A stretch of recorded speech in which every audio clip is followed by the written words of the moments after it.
Hi guys, my name is Barry. This is a Gateway Gamer, sorta. Today we were playing The Hunger, the deck building push your luck race game with a bite, but we are going to add the high stakes expansion where we will be getting hunted by werewolves and vampire hunters.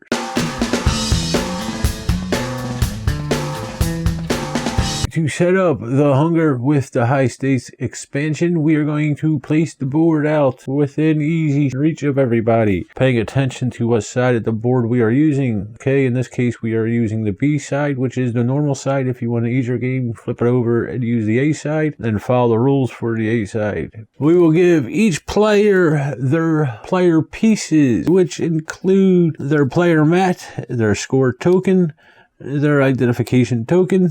Now with the expansion we get this new injured card, which we will stack these 8 wound cards on top of, and we get new starting cards here indicated by the players, the character up there in the top right. We will remove the starting cards from the base game. We will use these new ones that came with the expansion in lieu of them. Once we have done that, we will return any unused player pieces and the original starting cards for the players back to their coffin. They will not be used for the rest of the game. Now, when players get all of the pieces they will need, like I said, you will stack the wounds on top of this injury card.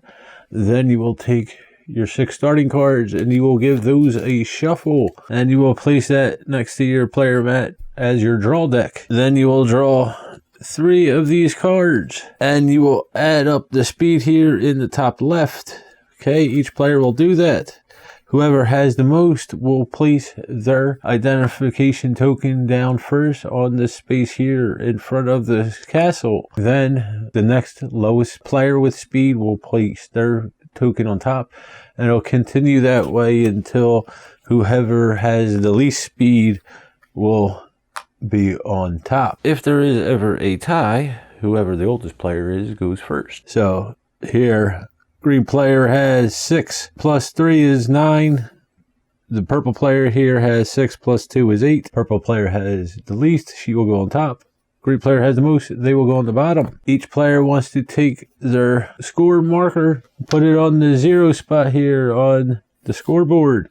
Now these are double-sided. There's 100 on one side and a blank on the other side. You want to put it with the 100 spot down. Okay, next, if you are playing with fewer than 5 players, you would take all of the mission tiles that have 5+ in the bottom right corner of them. You would take these tiles out of the game and replace them, return them to the box. They will not be used for this game. Then you will shuffle in any of the new mission tiles from the expansion into the mission tiles from the base game. While we do that, we will draw 2 tiles and place them up here face up. Okay, now there are 2 different types of tiles in the game. We have these golden back ones which say discard on them, and then we have the other ones. Okay, we want to make sure that none of these gold ones are here face up. If we do draw one and it is to go there, we would simply return it to the pile that we shuffled of the rest of the tiles and draw another one until we came with one that is not one of the gold back. Now we want to give 2 of these mission tiles to each player, and I will get back to these in a second. As for the rest of them, we want to stack them in the crypts here along the board. Okay, as you can see, there's 2, 4, 6 of them. Depending on where they are will determine how many tiles they get. Up here in the mountains, we will put 6 of these tiles. Okay, these 2 spaces up here in the forest, we will put 4 tiles, and that is 4 tiles in each stack, in each space of the crypt. Alright, so this space gets 4, this space gets 4. The remaining 3 down here will get 5 tiles each, like so. Any remaining mission tiles will be placed into a pile and set off to the side of the board as a reserve.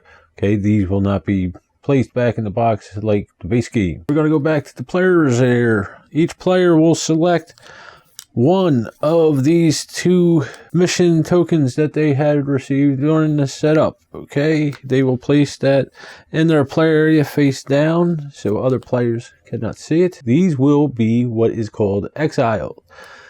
Okay, anytime something is exiled in the game, they will go to the box. Alright, so we're going to return them to the box. They won't be used for the game. Now we are going to add this rose card that came with the expansion to the other 3 rose cards, and we are going to place him up here in the labyrinth. Next, we are going to take all of the new bonus tokens that come in the expansion, and we are going to add them to the ones in the base game, and we are going to give that a shuffle, mixing them up, and then we're going to place 1 token in each space on the board that has a treasure chest. It also has a gold background on the space of the treasure chest.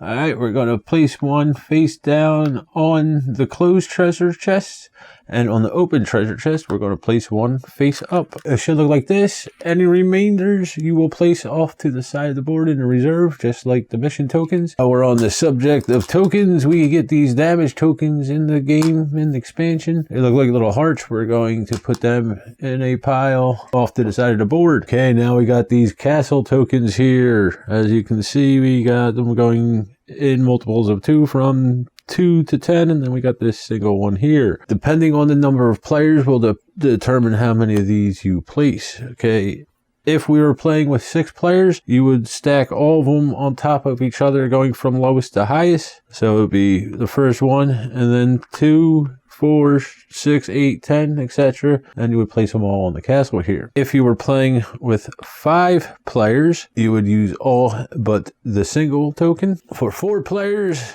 we would stack 4 up to 10. For 3 players, we would stack 4, 6, and 10. And finally, for 2 players, we will stack 6 and 10.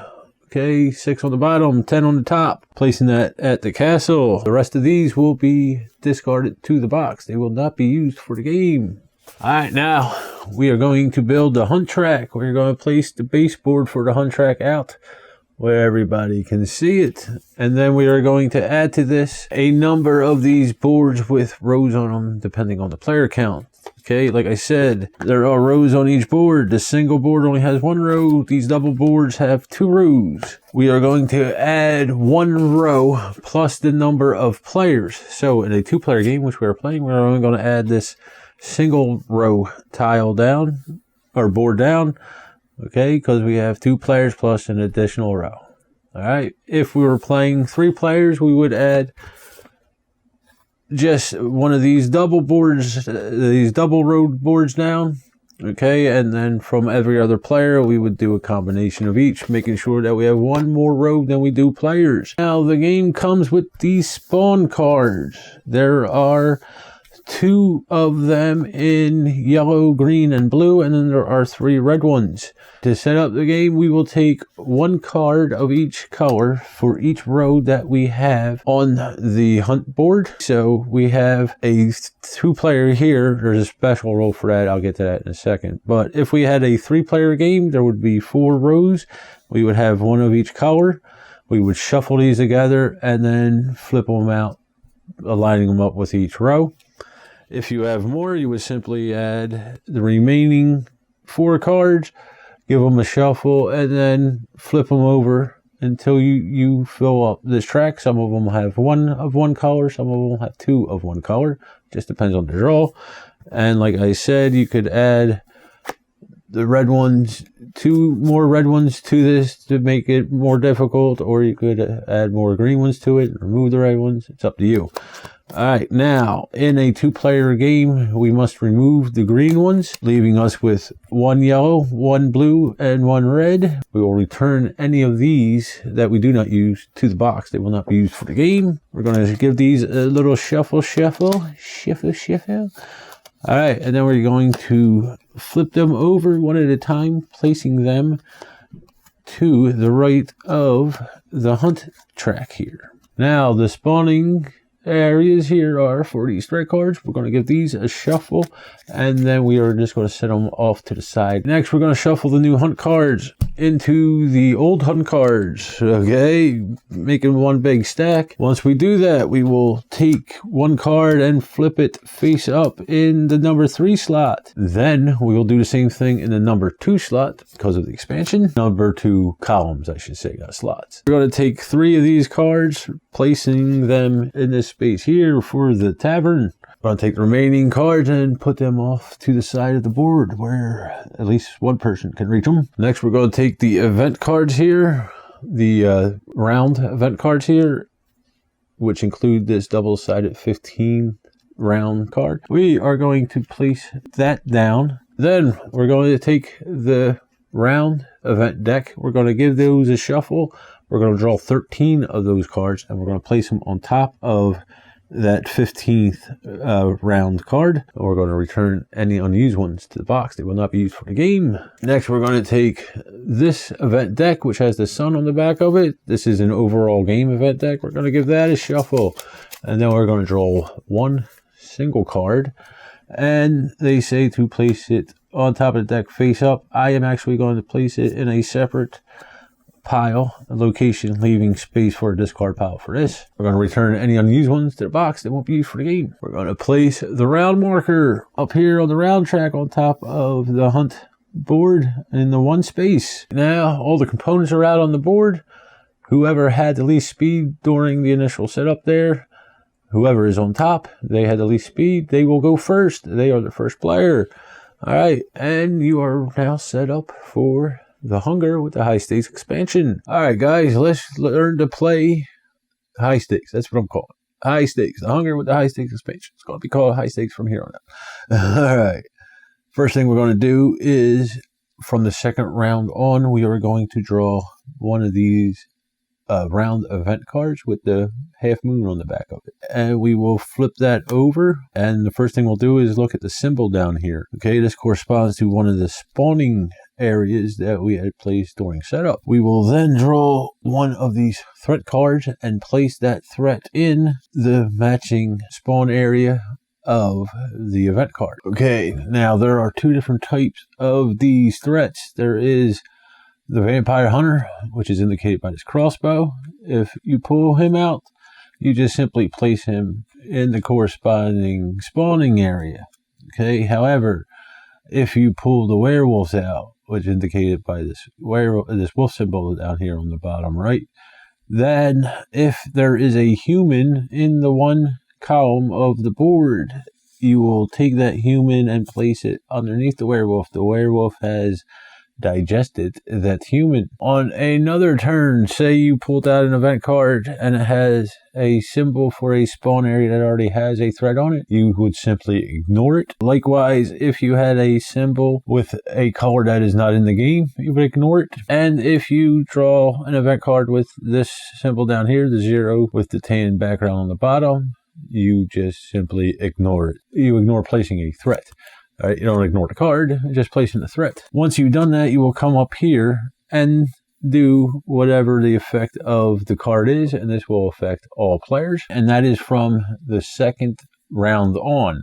On the first round, we have these guys here. Okay, this guy is an effect that will affect the whole game, and it affects everybody, and this will be the effect for the first round. So, first round, you do this guy, it affects the whole game. Next round onward, you draw one of these guys, flip it over, spawn, and then do whatever the card tells you, resolving it. And then we go to the players' turns. Okay, the players' phase of the game. There's 3 phases. There's this phase now, which is the event phase, I guess.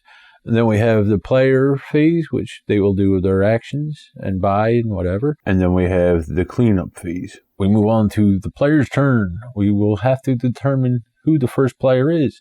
Like I said, during setup, the first player is the player on the top. Whenever we move out on the board, whoever is on top will also be the first player. If players are not stacked on top of each other, then the first player will be whoever is furthest away from the castle. Up here in the mountains, it's simply whoever is furthest away from the castle. But down here in the plains and up here in the forest, you can see we have several paths that we could take. In this case, we would have to go in a specific order to determine who goes first. We would start off with roads. Whoever is on a road would go first.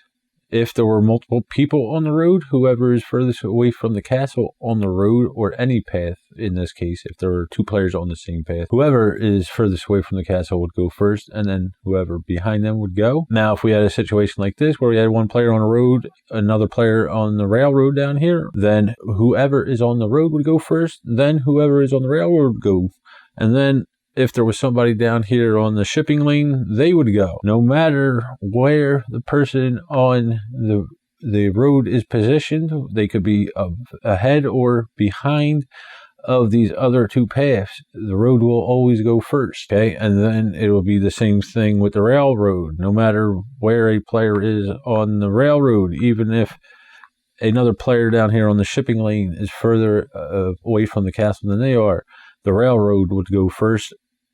Anybody behind them would go if they are on the same path, and then anybody on another path would go. I hope that made sense. So once you have determined the first player, they will go first. So on a player's turn, what they will do is take the cards in their hand, and they must use all of the cards in their hand. But there is an order to this. Okay, if they had any cards that have the draw symbol on it or the discard symbol on it, they must do them first, and they must do them one at a time in order. High stakes comes with this rage, which means if we have one of these threats in our play area, and I'll get into how that works in a minute, we would also draw from our deck here.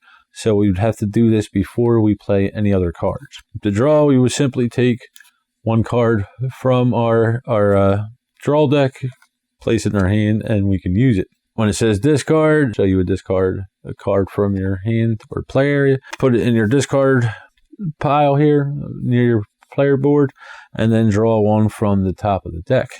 However, you cannot discard a card that you had previously used. In this case, I could not discard this Vampire Strength in order to draw one from the top of my deck. Okay, now there are some cards that allow you to draw 2 cards instead of 1, but you usually need a human in your playing area to trigger that. If you do not have a human in your player area to use, you cannot trigger the effect of the card, but you can use one human for more than one power card to trigger. So you do not need one human per power card to trigger the effect. If it needs a human, you just need one human out in your player area. Now, if we were to draw this guy here, Vampire Will, or one of them where we have these 2 discards here, what that means is we can discard 2 cards from our hand and then draw. As before, we cannot discard a card that we had previously used, but in this case, we can discard a card that we just drew from this power if we choose to. It'll let me discard a card. Say I discard this guy here. I could draw a card. I drew this guy here, put it in my hand, and then I could discard this guy if I wanted to draw another card. If at any time you run out of cards in your draw pile, you would take as many cards as you could from your draw pile, and if you are owed any more, you would take your discard pile, shuffle it, make a new draw pile out of it, and then continue drawing cards from it until you get up to your hand limit of 3. If a card is in your hand and it has the keyword permanent on it, you will automatically place that in your play area, and it will take effect, whatever the effect is, from that round forward. And then you would play any other power cards or human cards you have in your hand and do the effects down on the bottom for said card. Some of them need humans, some of them don't. You gotta determine what they are by reading them. Alright, once you have played all of your cards, you will then add up your speed up here in the top left corner of the card. If you had a card with a negative symbol, with the red speed symbol there, you would subtract that number from your total speed points, and that will tell you how far you can move and also how much you can hunt with. You could do either or both. You could split this up to do both of them. You could do none of them. It's your choice. Now to move, we would simply add up the speed. Like I said, use as much of the speed as we want to, and then move that many spaces in one direction, away from the castle or to the castle. It doesn't matter, but it has to be in one direction the time that you use it. You cannot go forward and then come back. Okay, you must go one direction each time you spend your movement. Like I said, we can only move in one direction on our turn, okay, but there are paths here that will branch off onto other paths. So here I could go from the road into the sea spot, and vice versa. Up here I could go from the sea onto the railroad. Down here I could go from rail onto the road.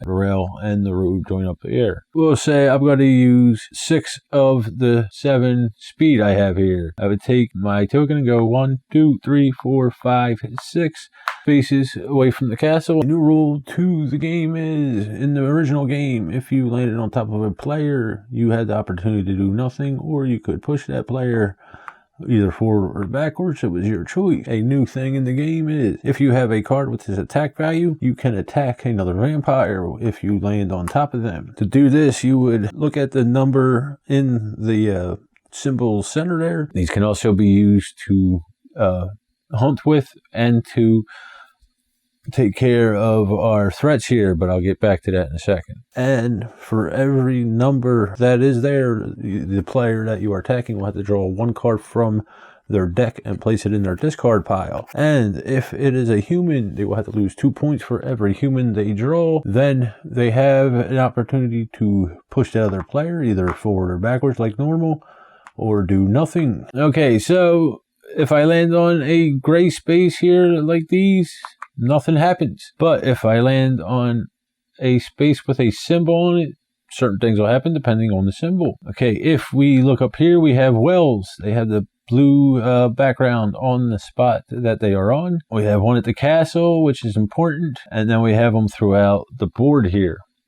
If a player ends their turn on a well, let's use the green player so we can keep consistent. Okay, if they end their movement on a space with a well, they can hunt twice. Okay, they can hunt from any space on the board like normal, as long as they have enough speed and or attack to use it. I'll get back to the attack, like I said. They can buy any card on the board. Let's say we buy this one, and then if there is any cards in the 1 column, they could also buy that hunt, as long as they have enough points to do it. If we land here, we can select a new mission from the labyrinth. Okay, we could choose not to do this, or we could choose to do this. But if we do choose to do it, we will take all tokens in the crypt. I think I just called it a labyrinth.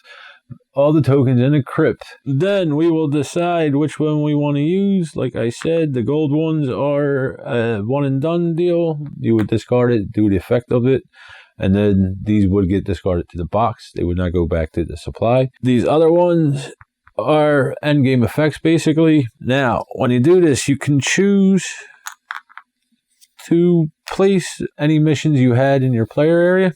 You could choose to combine them with this, but you must replace the stack with 1 less than you took it with. So here we had 6. I must put 5 back. Doesn't matter if it's 1 from my player area or not, but 5 have to go back. So let's say I keep this one and this one.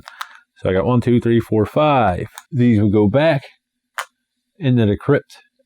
All right. And then if somebody came later on and took one, it would be 4 and then all the way down to nothing. If you land on a crypt that does not have a token on it, you simply cannot get a mission token. If we end our movement on a space with a chest on it, we would take the token there if there is one there. If not, we simply can't do the action. But if we do, we would gain 2 points just for collecting the token, and then we would flip it face up on our player area, showing us what the benefit of the token is. I'll get into that later on. You can have as many of these as you want. There is no limit on it. Let's go up to the labyrinth. If I were to end my turn at the labyrinth, then I could take the rose cards that are in the labyrinth. I would choose one and replace the other ones back into the labyrinth. You can only have one of these. There is a keyword on it, unique. And then when you take this, you would use the ready action first before the permanent. So you would either put it in your discard pile or on top of your draw pile. It's your choice. And then when it came out in your hand, the next time you would put it down in your player area. And like I said, if you end your turn here at the labyrinth, you cannot hunt that round. Next, we have the tavern down here. This is also like the labyrinth. If you end your turn here and you do the action, you cannot hunt that round. When you end your turn at the tavern, you will take any cards that are there. In the beginning, there will be 3, but it could be 2 or 1. Could be none. All right. If there are cards that are available, you will take all these cards and it'll be like a hunt. All right. You will discard, what needs to be discarded. You will score off of whatever can be scored. If you are on the C track here and you finish your movement on a spot with a boat on it, you cannot hunt from the hunt track. But if you land on a space in the C track that has an island on it, you can hunt from the hunt track. Now we have the human spots on the board. As we can see, there are 4 different types of humans. We have the army. Okay, we have the nobles, we have the clergy, and we have the villagers. If you land on a spot that corresponds with a symbol of one of the humans, you can devour said type of human if you have that type of human in your hand or discard pile. Alright, so if we land on the church, we would have to pick a clergy, one with the cross symbol. Here are villagers, and then up here we have the nobles and the army. So like I said, if we end our turn on a spot with a symbol of a human on it, we can devour one of those cards that are either in our playing area or in our discard area. And to devour it, you would simply slide it underneath of your player mat, and at the end of the game they will take effect for any of the effects on the bottom of it or any of the symbols that you need to complete missions. This is a way to, trim up your deck so you can get to these power cards, which will allow you to move and do other fun stuff. Now, with the expansion, we have these threat cards. They also get devoured, and I'll explain how they work in a little bit. After a player's done all of their movement, they went to where they went, did what they had to do, they can now choose to hunt up here if they want to, or they could attack one of the threats if they have one in their player area. If they are going to attack a threat, they must do it before they do the hunt stage. So after the move, before the hunt stage. To do this, we would simply take a look at our cards. If we had any with a damage symbol on it here, the attack symbol on it here, we would deal that much damage to the threat, and the damage is indicated by these damage markers, these heart markers here. Okay, so here I have 2 damage. I could attack them with 2 points of damage. I would do that given that 2 hearts. And I could use as much of this attack as I want to, or as little. So I could use 1 attack on the threat, and then use 1 attack to buy if I chose to. A threat's health is indicated here in the heart symbol with a number. Every time you would deal that threat damage, you would place a heart marker on there.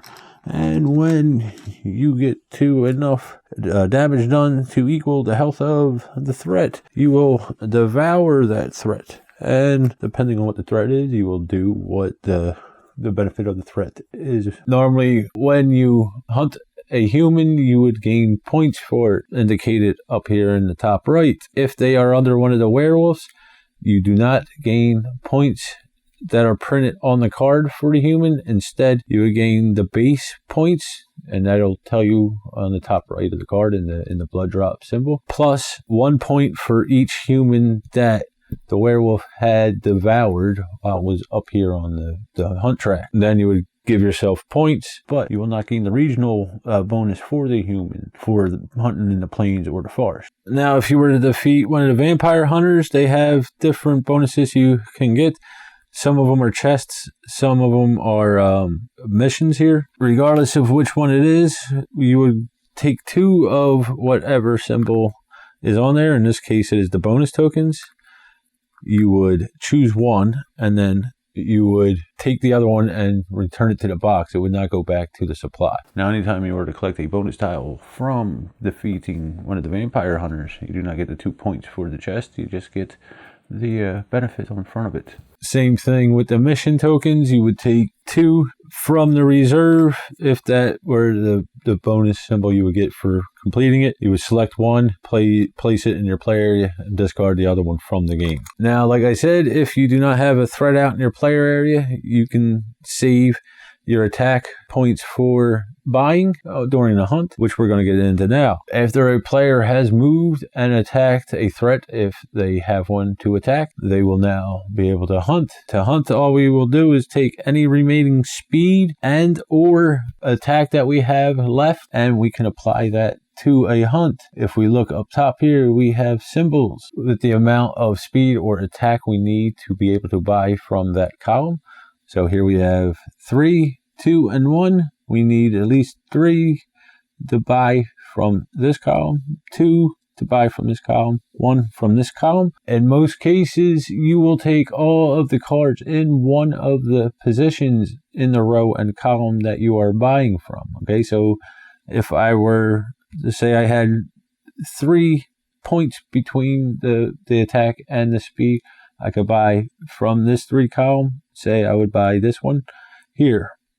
I would take that and any other card that was in that space. You can only buy once unless you land on the well or certain other card effects or tokens tell you can buy twice. Like I said, with the well, you will take any cards that are in the one slot as an additional buy if you have enough points to do so. When you hunt a card, there are 2 different types of effects that could happen. We have the dark brown backing here and then the tan backing here. As you've seen, the tan backing works anytime you play a card from your hand. The dark brown backing here happens as soon as the hunt is taken, and it varies from card to card what that effect is. Then you will gain the points for the card, and that is dictated, like I said, by this blood drop symbol. Okay, it'll be a base number plus whatever the card effect is, or it could just be one number completely. It could be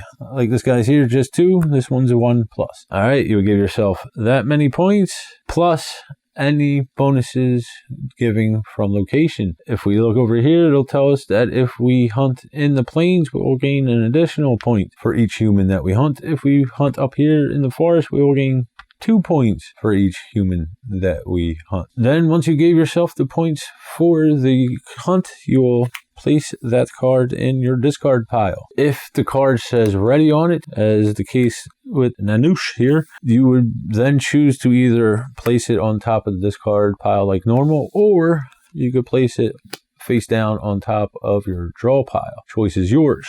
Now, if we collect one of these power cards, we just simply throw them in our discard pile, and we can use them next time they're shuffled into our hand. If you were to hunt on a road that has one of these threats on it, what you will do is take the threat and any cards underneath it. You will place that in your playing area. Then you will take one of these wound cards for its attack value up here in the top right, and you will place that in your discard pile. Okay, so this one has 2. This one has 2, some of them have 1, some of them have 3. It depends on what it is. If at any time we were to have to take a wound and there were none left on our supply card here, instead of taking a wound, we would subtract 1 point for each card that we could not take from our supply. So if it were 1 card, we'd lose 1 point. If it were 3 cards, we would lose 3 points. And this symbol here represents a wound. Anytime this symbol is shown, you would take one of these cards. If at any time we had to draw from our draw deck and we did not have enough cards to get back up to the 3 starting hand, then we will have to take a number of wounds equal to the threat that you have and place them in our discard pile before we shuffle them. All right, so here we got the werewolf. They have 2 attack. We would have to place 2 more into our discard pile and then give that a shuffle and draw till we got 3. If you have more than 1 threat, you would add up all of the threat that you have and add that many cards. So in this case, I would have to add 2 more. 2 for this, 2 for this. And again, if you ever ran out of wound cards, you would lose a point for every wound card you would have to take. Okay, so once you did all of that, you moved, you attacked a threat if you could, or you bought off of the hunt board. You could do any of all these or all of these, again, depending on what you have. You would then discard any cards that you put out in your play area, and you would draw back up to 3 cards. getting ready for the next round. Okay, again, if you had a threat, and you would have to throw these threat cards in the discard pile before shuffle them, etc. Okay, once that is done, play will move on to the next player. They will do what they got to do to get the points that they need to get the winning slot. All right. And then once every player has taken their turn doing their player actions, it'll move on to what I call the cleanup phase. In the cleanup phase, what we'll do is slide all the cards to the right that are on the board. Again, if there is a werewolf threat in a spawning location in that row, any human that gets into the one column will be eaten by said werewolf. Then we will draw one card for each empty space on the number 3 column here. If there are any cards missing from the tavern here, we would add one card to the stack up to the maximum of 3, as long as there are no vampires in the space. All right, so if this were empty and there were a vampire in the space, we would not add a card. But if it were empty and there was no vampire in the space, we would add one card. This will continue until the 15th round, okay, which is indicated by this card here. That is the last round. It's also indicated by the round marker. On the 15th and final round, instead of drawing an event card, you will just do what it says on the card, which is to not fill the hunt track. You cannot hunt any humans or pile of cards with humans on them unless you have a parasol, which they call umbrella. If there are any threats out in front of you, they will attack you one last time. You can attack threats and other players at this point, but you cannot do so if you are in the castle. And at any point you get to the castle and there is a bonus token there, you can take the top bonus token and put it in your play area to score at the end of the game. At this point, if you do not have one of these parasols, then you are done. If you do have the parasol, I'll explain what it does later on, but at this point you can use it for one last push to get back to the castle after everybody has taken their turn on the 15th round. This is sort of like the 16th round. If you made it back to the castle at the end of the game, you survived.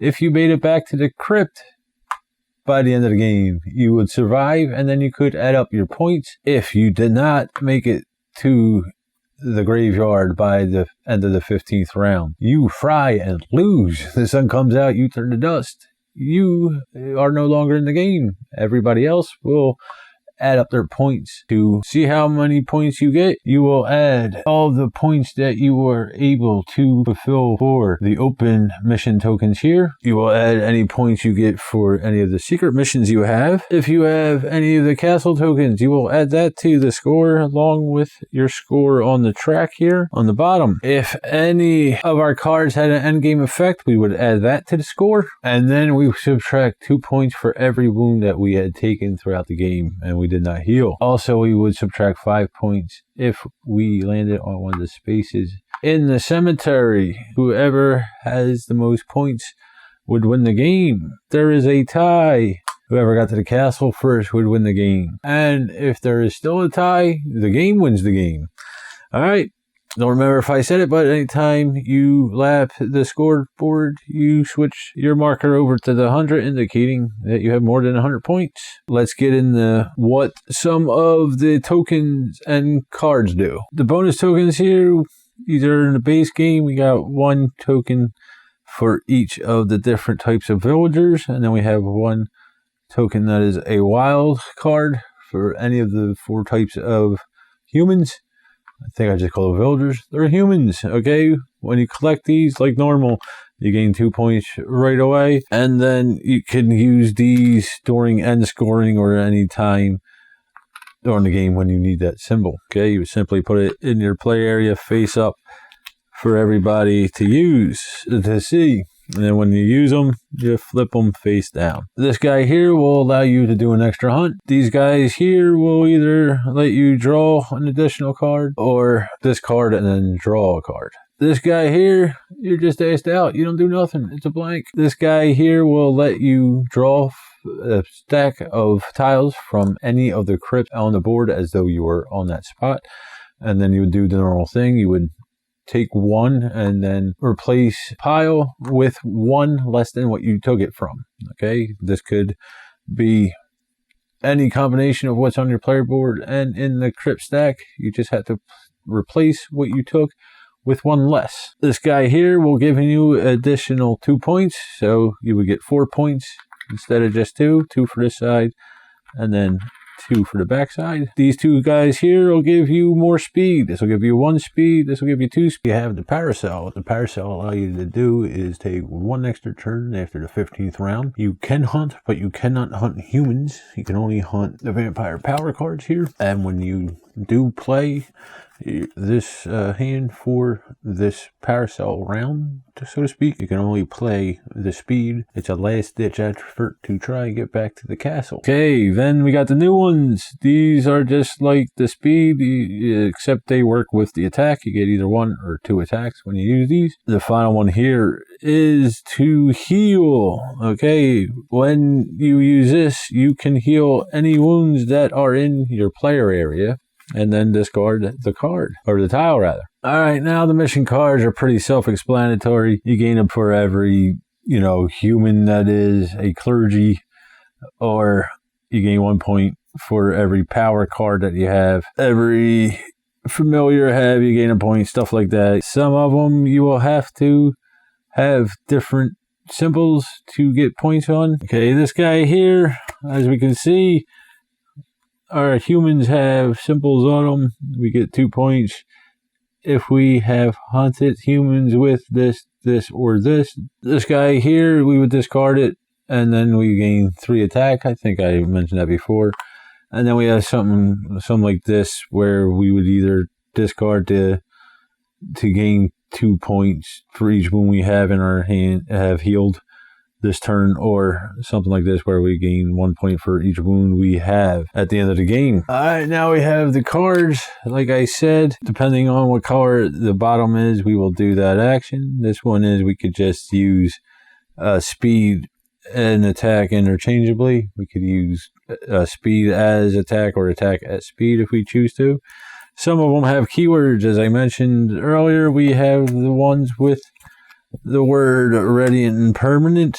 Permanent means they go out on your board and they stay there until they are defeated in the case of the threats, or sometimes you can discard them depending on the card effect to gain an effect of it. Being ready is, like I said earlier, you could choose to either place it face up in your discard pile or face down on your draw pile and use it for the next round. Some, like the roses, have the keyword unique, which means you can only have 1 of that type. All right, next we have healers. What they will allow you to do is gain a point for every wound you heal when you hunt on the board. Next we have gregarious. What that means is we can draw a hunt card off of the top of the hunt card pile and then put that in our discard pile. If it is a human, we will gain the points and any effects for the human when we draw it off at the top of the deck. Next we have stash. When you gain a stash card and you can play it in your play area, it becomes permanent. What you can do is take any card you want and throw it underneath of the stash card and save it for later. And in another round, you can then, once per round, remove the card that you had stashed and then play it using its ability like you normally would. Okay, we got spicy here, which means anytime this is played, you must use all of your speed to get to the closest well to you. Okay, if you do not have enough speed to do that, then you must use all of your speed getting as close to that well as you can. And then on your next turn, you must use anything that remains to get to the well, and then you can use whatever's left over to continue. But you must get to the well as long as she's out. Anything with spicy on there. Okay, champions, which is new in the expansion, means you will gain a number of points dependent on how much attack value you have out in your hand. So if I had just this guy out here in my play area, not my hand, in my play area, I would get 3 points, 1 point for each of the attack value. If I didn't have any, I would get no points. Okay, next we have confuse, which means when a player plays this, they must move 4 spaces away from the castle. Holy Water means we can't hunt this turn if it is played. Hypnosis means we can move one card in any direction we want, up, down, left, or right. And remember, if there is a human in the one spot, it will be getting eaten by the werewolf. Teleport means you can move to the closest well in any direction you choose to. And then you would not do a move action this turn. Instead, you would just go on to attacking or hunting. As we can see here, the castle does have a well symbol on it. If this is played, you could go to the castle if you choose to. Okay, and then you would not move. And again, if you're on a castle, you cannot buy. So that would be the end of your turn. We have Inspire. What that means is we will select a crypt like we would normally do as if we were at the space of the crypt, but we don't have to be there. Okay, and then we would do the action of the crypt. We would take the pile and replace it with one less than what we started with. Now we have Slow, which means that card will start on the second track of the hunt board instead of the third. We have Fast, which means it'll cost one more to buy said card, no matter which column they are in. We have Sneaky, which means we will take a wound, which this symbol represents here, and put it in our discard pile whenever we hunt the sneaky people. We have BFF, which will allow us to hunt. In this case, it's warrior. Okay, and that is it. That is how you play High Stakes. Stay tuned for a play of the game. Alright guys, today we're playing High Stakes. I will be the green player. Jen will be the purple player. I will be both because it's just me, but you get the drift.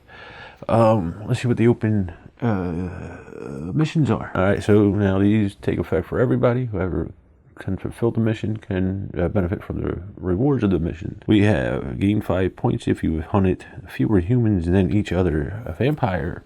And then we have gained 2 points for each human you've digested. Let's see what my secret goals are. I have gained 6 if you have hunted more villagers than each other vampire, or gained 4 points if you have defeated more threats than any other vampire. I think I'll keep the threat one. Alright, this one gets exiled, which means it goes out of the game. Jen has... You can discard this token to get any bonus token on the board, or gain 6 if you have hunted more soldiers. She's going to exile the soldier one and keep this one because you never know when any one of them tokens. So normally these would be kept secret. I'm going to have them face up so I can keep track of it. As we can see, during the setup there was a tie with the speed, so the oldest player will go first. Since that lady never reveals her age, I will be going first. We're going to start off with the event, which I forgot to draw when I was rejiggering the board. Let's see what it is. Alright, it says, gain an extra hunt when you hunt a rose. You will still need to spend or speed or attack to hunt. Now this effect applies throughout the whole game and everybody will be affected by it. Same with the round markers there, the round event cards there. So I go first. Like I said, I'm going to play all my cards, and if I had anything that I would have to draw and discard from, I'd have to play them first. I do not have any of them. I do not have any humans to trigger any of the effects on the bottom, but this one will allow me to gain 1 extra point when I hunt a human. So I have 3, 5, 6 points of speed. I could use this to move or to buy. If I had any attack, I could use that to attack another player, attack a threat, or use it to buy, or hunt rather. I will be interchanging that word throughout the game. So let's see, 1, 2, 3, 4. Now being I'm outside the cemetery, I can hunt if I wanted to. I have 2 points of speed left to hunt, and I will. If there were a threat out on the board and I hunted one of the rows that the threat was on, I would have to take the threat with the human or card that I hunted. I need a human to get some of these card effects going, so that's what I'll do. I'll buy this for 2. If we look up top here, it has a blood symbol that tells us how many points. I get 2 points. 1, 2. If I were in the plains, I get an additional point. If I were in the mountains, I get 2 additional points. But I do not get that because I am in neither one of those areas. However, the hunger here gives me an additional point, so 3 points. Now I discard everything I used, and I draw back up to 3. Goes over to Jen. All right, now Jen can move, land on top of me here, and attack me, bumping me if she wants to, because she does have some attack. Or she could go her full speed and buy something from the 2 column, or go part of it and buy something from 3 column. This human doesn't make sense to buy right now, other than the fact that it'll trigger some of the effects. But these champions here, they don't work like regular humans. You get points per every attack symbol you have when you play them. As soon as you hunt them, there's only 2 points. Unless you want to get greedy and hold off. I don't know. It'll clog up the deck too. She does like this guy here. Draw an attack. So that's what she's going to do. She's going to go 1, 2, 3, 4, 5, 6, 7, 6. Okay, that leaves her with 2 points of attack. She's going to buy this guy here, which will allow her to draw, and then no threat can attack her. So you throw that discard pile along with everything else. She draws back up to 3. That is the end of the round. We come up here, we slide everything to the right. If there were a werewolf threat out here and a human were in the one column, that werewolf would eat the human. But there's not, so we don't have to worry about that. We draw 3 new cards, filling in the column for the 3 slot here. Move the round marker up 1. If there were any cards missing from the tavern here and there were no vampires at the tavern, we would add 1 card to the tavern until it came up to the maximum of 3. Now we move on to the next round, which we will start drawing from these round event cards with the half moon on the back. So now we got a threat. It comes out in the blue slot.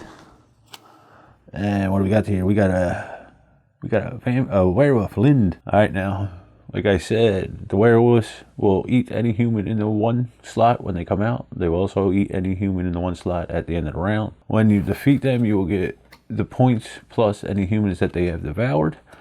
Any humans that they do devoured will not. You cannot use the card effect for it. You know, when they digest it. But at the end of the game, the symbols and you know, the end game effects count. All right, so we pulled out the threat. Now it says in turn order, each vampire can spend 2 points to move their vampire to the closest crypt. So Jen doesn't have any points to spend. I do. I am going to spend that 2 points, bringing me down to 1, and the closest crypt is up here. So now I will take all 6 tiles from the crypt. In this case, it's 6. There's 4 in each pile up here and 5 down here to start with. I will take all these. I have to replace this stack with 1 less than what I took it with. And I can combine ones from my player area into this, you know, vice versa, as long as it's 1 less going back than I took. All right, so let's see. We get 1 point for each familiar. 6 points if we have more wounds than a vampire. That could be interesting. I might get that one. Let's see. Gain 2 points for each werewolf you defeated. I will be hunting werewolves because they got points. So that might be a good one to keep. Gain 1 point for each human you have hunted. That is worth 1 or 2 points. Gain 5 additional points if you have a rose at the end of the game. And gain 1 point for each wound you have left in your wound pile. So I think I'm going to keep the werewolf one because I already have this threat one. I'm going to be going into a lot of threats and a lot of werewolves. They give me points, so that's what I'm going to take. The other 5 go back to the board, and now we start with the first player. I am furthest away from the castle now, so I will go first. I have this new card here, which has the rage keyword in it. What that means is if I had a threat out, I would have to draw. Again, I have to play this first because it is a draw or draw and discard card. And I have to complete each card before I can move on to the next one. All right, this is also a draw card, but there's no human to trigger it. Don't have to worry about it. So I have 2, 4, 8 points of speed, 2 points of attack. I'll go 1, 2, 3, 4. Now I have a choice. I could continue on the railroad, or I could go out to the water. And the water is the quickest way to get up to the forest here, or, you know, the plains, further ahead on the plane. So I think that's what I'm going to do. So we're going to go 1, 2, 3, 4, 5, 6,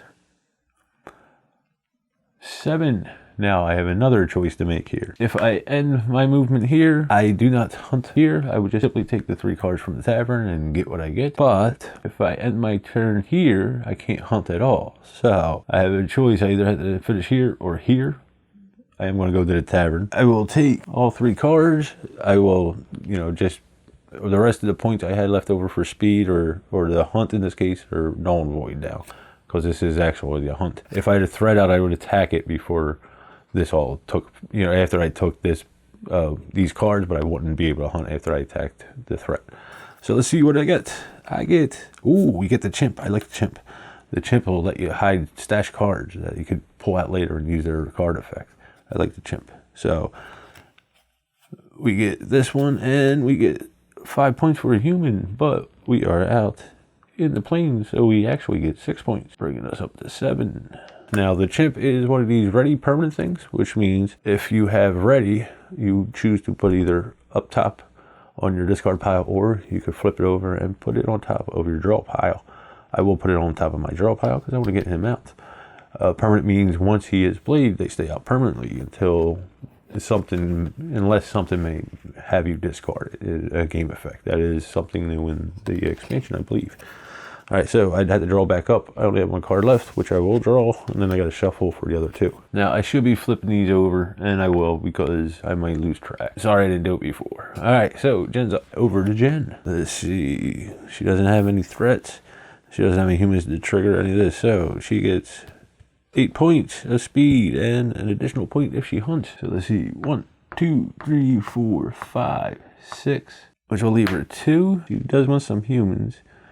She doesn't have any rage or attack, so we're not going to worry about that. Let's see. Confused. She might grab this. This is good in the beginning of the game. It'll push you 4 spaces away from the castle every time it comes out. At the end of the game, not so good.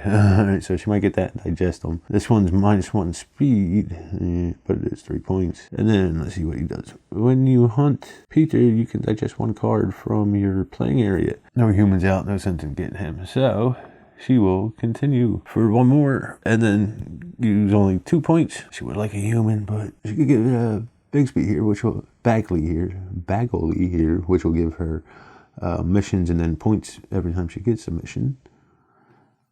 Or the vampire well, she may discard 1 card to grab a card. Like I said, doesn't make sense to get him. Go get him. Gain 1 when we play things.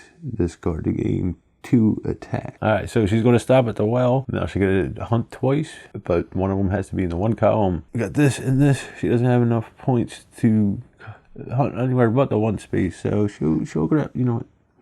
She's not going to hunt the second time. She's going to grab Bagley here. She's going to choose to put him in the ready position on top of her draw pile. Discards this, draws back up. She only has the 1 card in her discard pile, or her draw pile rather, so she has to shuffle. On to the next round. So everything gets slid down. Lind here doesn't eat quite yet. Next turn he might though. Pull out 3 new cards for the slot on the 3 column. Now, the tavern is empty, but there's a vampire here, so we will not add a card. We move the round marker up 1, and we draw a new event card. And let's see here, the threat will go to the yellow space here, and we have a vampire hunter. Alright, now add 1 extra card to each space on the 3 slot. Now, I am furthest from the castle, even though I am on the shipping lane here, because Jen is still in the mountainous area and I am in the plain area. Not a good hand, very not happy. Rock the Casbah. I am going to put the chimp out as my permanent, but I can't move anywhere, so that's my turn. Discard and draw back up. That sucked. Over to Jen. Jen has this permanent out. Bagley. Oh, I forgot. She should have drew tokens when she grabbed him. So we will grab the reserve. We will draw 2 tokens out of the reserve. 2 of these mission tokens. And then she will choose 1. So let's see. Gain 1 for each army, or gain 1 for each human of the type you have hunted the most of. She'll keep this one, I think. And then this one gets digested, kicked out of the game. All right. Now, over to her turn. So, no humans to trigger. She gets 5 and 2. So, she can move, and she's got to choose whether to go on the railroad or in the waterway. 1, 2, 3, 4. Okay, so she could choose to attack me here, or she could go to the ship and not be able to hunt. There's nothing to hunt here anyway. Or she could go 1, 2, 3, 4, 5, 4. You know what? She'll go to the well. She's going to hunt twice. So 1, 2, 3, 4. That leaves her with 1 point of speed, 2 points of attack. She can hunt twice as long as one of them is in the one column. Does she want to take the threat? Yeah, she'll do that. Her first one will be this card here. So she had to take the Vampire Hunter. Being she took the Vampire Hunter, she will get attacked. That is that number here. We will add 2 of her wound cards to her discard pile. 1, 2. All right, now she'll get 3 points for him. +1 because she is in the plains now. Putting this in their discard pile. She doesn't want to take another attack. She's going to grab this guy here. She only has 2 attack, so she only gets 2 points for him. 1, 2, plus an additional 1 for being on the plains. And then we have Tango here, which will let her gain 1 speed when she plays Tango, or she could discard it for 2 attack. She has to decide up or down. I think she'll just discard him, draw back up to 3. That's the end of the round. We clean up, slide these guys over. Lynn's here, eat the soldier there. We fill in the new stack or column here. I'm still at the tavern, so I can't put any cards there. We move the round marker up 1, draw out the new event card. It is green. There's no green out for the threat, so we don't have to worry about that. And it says all vampires on the railroad add 1 wound to their discard and then move 1 space further from the castle. So Jen is on the railroad. She will add a wound and then move 1 space further from the castle. Jen's the first player. She is on the railroad where I am on the shipping lane here, so she will go first automatically no matter what. She has no humans out still. She does have a threat out, so she has to draw for this rage. And unfortunately, she doesn't have a human to trigger this one out. So let's see what she has. 1, 2, 4, 8 points of speed, no attack, so she can't attack the threat here. What she want to do? 1, 2, 3, 4, 5, 6, and then 2. I think that's what she's going to do. She's going to come here for the extra hunt. Take this, which will give her 2 points. We can do an extra hunt later on if we want to, or we could use it now and do it if we have enough points. But we don't. She used 6, leaves her 2. We're going to buy from the 2 slot here, and she's going to get some humans definitely. So let's see what we got here. You know, she's going to do this one here. Catherine is gregarious, which means she does another hunt. So let's take care of her points first. She gets 4 points. 1, 2, 3, 4, plus an additional 1 for being on the plains. Discards her, but she draws from the top of the deck. If she had a human, she would score that human. She does not. She has a speed card. So that's it. Now we have this rat here, Pat Kenny. Gain 1 speed per human if it's worth 1 or more, 1 or 2 rather points. I will she only has 1 card in her draw. She's gonna have to shuffle. I mean, she's gonna have to take some hits here. She'll put it on top, that way she only has to take 1 wound instead of 2. It's 1 wound per card you cannot draw. So she'll put him on top, and then they will be drawn, and she has to draw from the discard pile. So being that she had 1 card she couldn't draw back up to, she'll put 1 wound in there and then give that a shuffle and draw the last card that she needs. Over to me. Let's see if I can finally move. No humans still. I don't have to worry about any of the draw. I get 1, 3, 6 points of speed, 3 points of attack. 1, 2, 3, 4, 5, 6, and 3. All right, so I'm gonna go to the well, which is 6 points, and I got 3 points of attack. So I can split that up now into 2 and 1, which I'm going to do. I will first. I'm going to take these guys here because they're humans and they're points. All right, so I have to. When I hunt Angus, I can digest 1 card from my playing area or my discard pile. Let me score him first. He's 4 points plus 1 for being in the plains. 5 points. 1, 2, 3, 4, 5. This guy here is 3 points plus 1. 1, 2, 3, 4. Bernard here is spicy, which means I have to move to the closest well using all of my speed. If I could not get to the closest well that turn, he will stay out until I can get to the closest well and then discard him. And then I can use any points left over if I have them. All right, so that's them 2 cards. I'm gonna do his thing in a second. he's going to digest somebody in a second. So let me do the second buy first, which will be this guy here. Gives me 4 points. 1, 2, 3, 4. And then he gets discarded. Now I have to do Angus's effect here. These two would not have been discarded, but these two would. I will digest. Who am I digesting? Henrietta. Okay, the rest of this gets discarded. Now, hold on. I'm going to pull Bernard. I'm going to hide him under the chimp for now. All right, now I draw back up to 3. That is the end of the round. We do what we do down here. Unfortunately, this guy gets eaten, but the werewolf's getting plump. Okay, fill up the third slot here. Now, the tavern's finally empty. We can put 1 card there. Draw the next round. Yellow gets a threat. It's a werewolf. And then we add 1 random token face down on the board, but all of these are full, so can't do that. That was a waste of an event.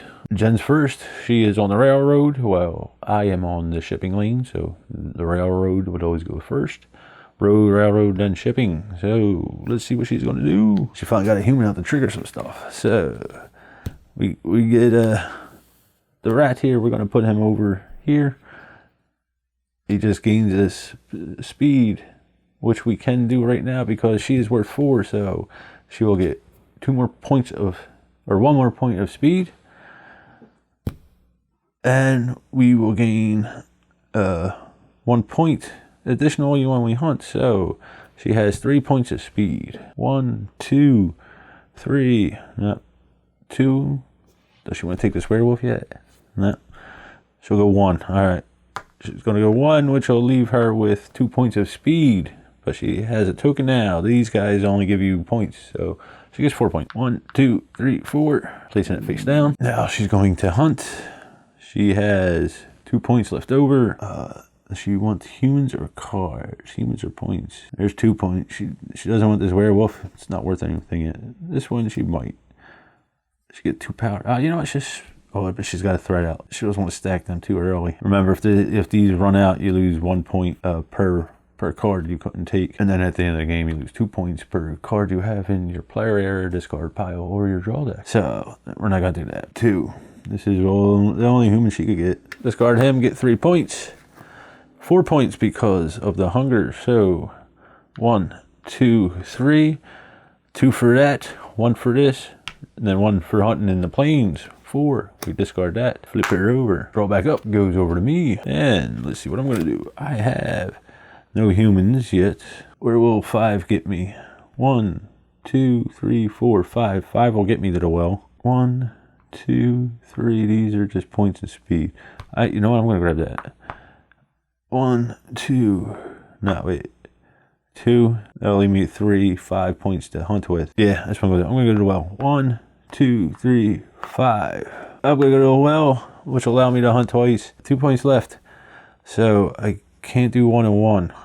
Huh. I will go with this guy here. Alright, these get discarded. Now, I get the werewolf.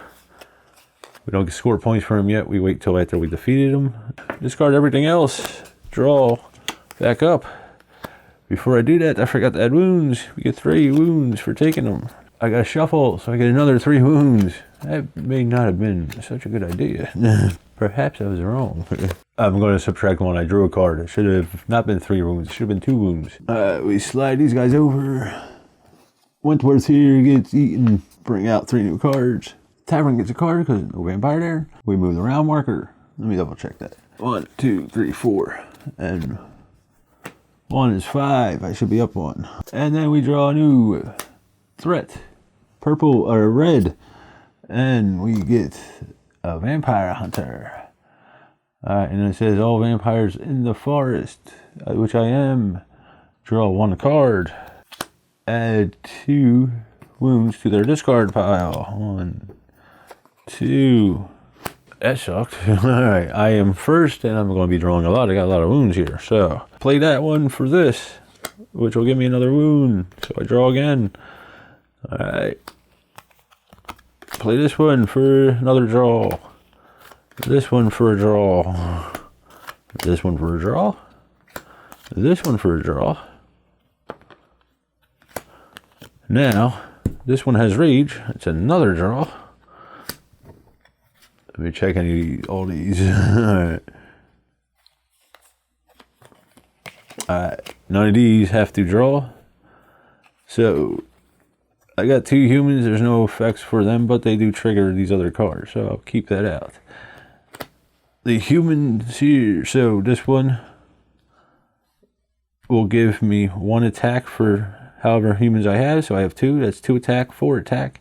This one will give me 3 speed instead of 1 if I have a human. So that's 3, 5, 8, 9, 13 speed, and 2, 4 attack. I am going to use 3 of those attack to get this guy. I'm going to go to Rose, I think. 1, 2, 3, 4, 5, 6, 7. 7.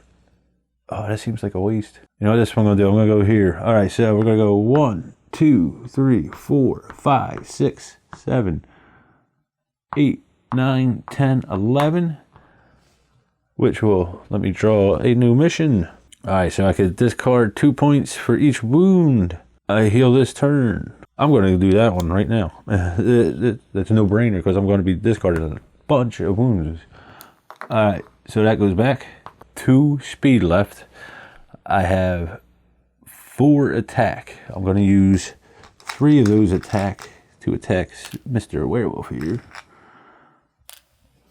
I defeated him. Alright. So, what that means now is I could get the points for him and digest them. So I get 2, 3, 4 points. 1, 2, 3, 4. I do not get the regional bonuses. And then all these people get digested and slid underneath. I have 1 more attack and 2 more speed for a total of 3 to hunt with. I think I'll grab this guy here. He's worth some points. He is worth 4 plus 1, 5 points, which will bring me up to 29. Being that I did hunt, I can now heal all of the wounds. But before I do, I am going to discard this to gain 2 points for each wound that I heal. So that's 1, 2, 3, 4, 5, 6 times 2 is 12 points, which will bring me up to 41. And then this gets discarded from the game. Let me flip him over, showing I am done. Draw back up to 3. Goes over to Jen. That was a pretty productive turn. Alright, so let's do this guy first. We have to draw. Then we are going to do this guy. Have to draw again. Because there is a human. Alright. Oh no, he doesn't need a human. I might have messed him up the last time. Alright. Alright, then these 2 come out. So, she gets 1 point of attack for this one. This is worth 3, so she gets a speed. Or, 1 speed. So 1 speed, 4 speed, 5 speed, 7 speed, and 3 attack. Jury comes out. He is confused, so Jen has to go 4 spaces away from the castle. 1, 2, 3, 4. She gets this blank eye, but at least it's 2 points. So 1, 2, 3, 4, 5, 6, 7. She has 3 attack, which will be enough to defeat him, but that wouldn't be enough to hunt. Not 1, 2, 3, 4, 5. Which will get this. Which will give her 2 points. 1, 2. An additional 2 points. 1, 2. Now she can attack. She has enough to defeat him. So now she will be able to choose 2 bonus tiles from the reserve. She can choose one of these, which she's going to do with the parasol, but you do not get the 2 points for it. She's going to get the parasol in case she needs it at the end of the game. And then this one gets discarded from the game. Mr. Vampire Hunter rather, gets eaten, but we do, or digested, but we do not get the regional points, just 2 points for him because that's his blood symbol. And now she had 2 points, right? Yes. She is going to hunt this guy here, which will heal her wounds. Give her 3 points, 4 points, because she's up in the forest now. So 1, 2, 3, 4. And then she will be inspired, so she will be able to gain a mission. So we draw 2, choose one, devour the other one, or we chuck the other one. Gain 1 for each clerk, or noble rather, or gain 5 if you have hunted 13 humans. I think she'll take this one. This one gets discarded because of Bagley here. Bagley. Because of the owl. She gets 1 more point because she gained a mission. That is the end of her turn. She's going to discard all of these. Draw back up to 3. And that is the end of the round. We're going to slide these guys over. Poor lady here gets eaten by the werewolf. Everything else gets slid down. We fill the 3rd slot. Now we have 2 cards in the tavern, so this is the last one. Next round, if they're still there, we don't have to worry about it. Move the round indicator. Grab a new event card. We don't have to worry about the threat. And then it says the vampire first from the castle gains 4 points and adds 2 wounds. That is Jen. So 1, 2 wounds to her discard. 4 points. And Jen is first, so let's see what she's going to do. First, she's going to draw. Then she's going to draw again. So let's see. Jen doesn't have rage. She can't draw for that. No humans. So she has 4 and 3. 7 points of speed. 1, 2, 3, 4, 5. She could do that and gain the rose. You know what? That's what she's going to do. I'm going to get ready with her. Alright, so she's going to get the rose. That is her hunt. But let me go over first. 1, 2, 3, 4, 5. We got to choose what to do with the rose. I am going to put it on top naturally to get it out. Draw back up to 3. Goes over to me. 1, 2, 3. Alright. Got a wound. Got to draw. No other wounds. Alright.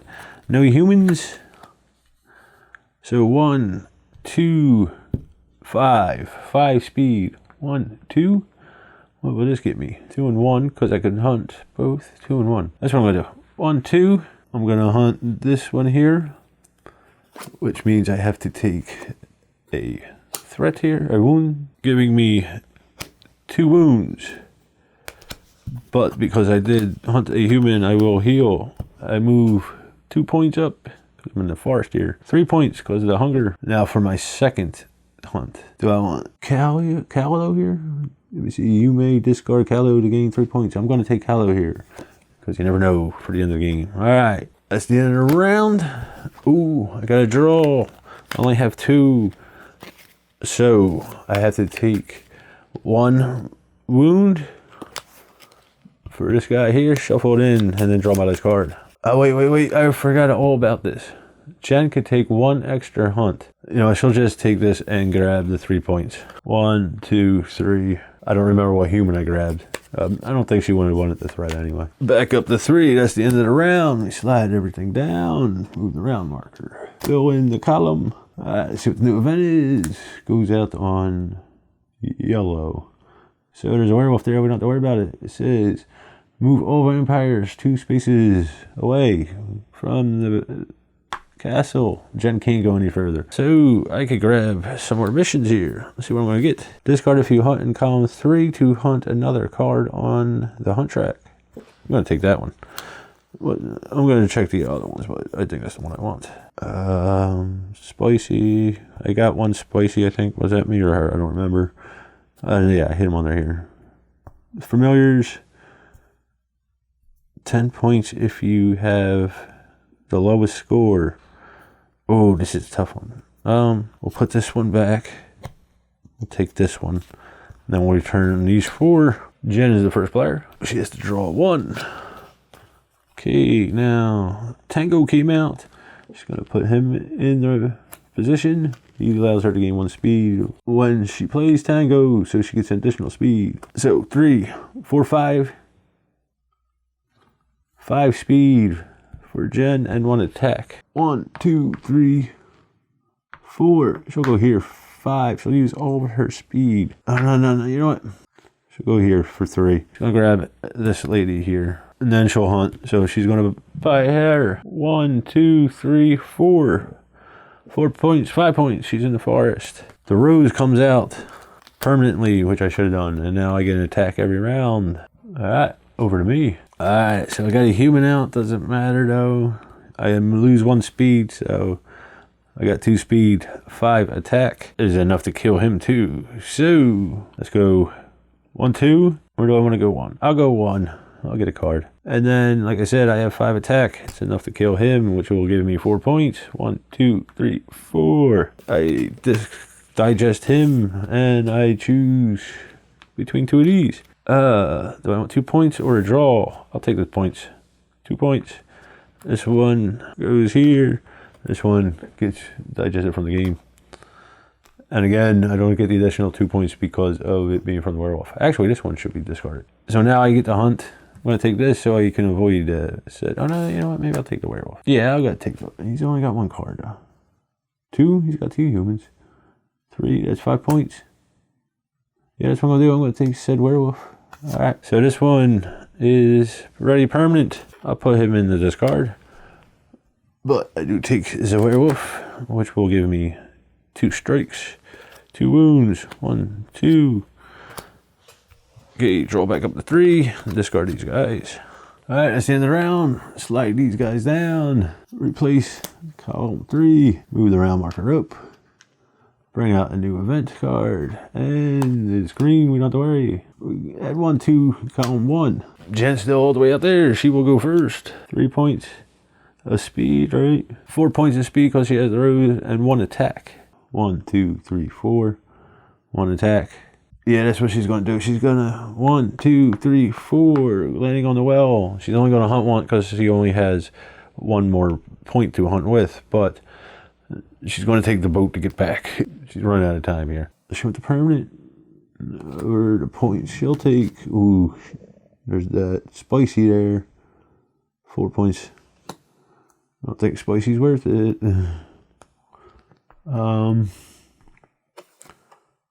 Yeah. She'll take this. She'll take these here. Bradford here will give her 6 points because she's in the forest. 1, 2, 3, 4, 5, 6. Digest him. And then Capra will have to decide what to do. He will gain 2 points for each vampire you pushed. We'll throw him in the discard pile. He's not that important to me right now. Discard the rest. It goes over to me. I will have to draw.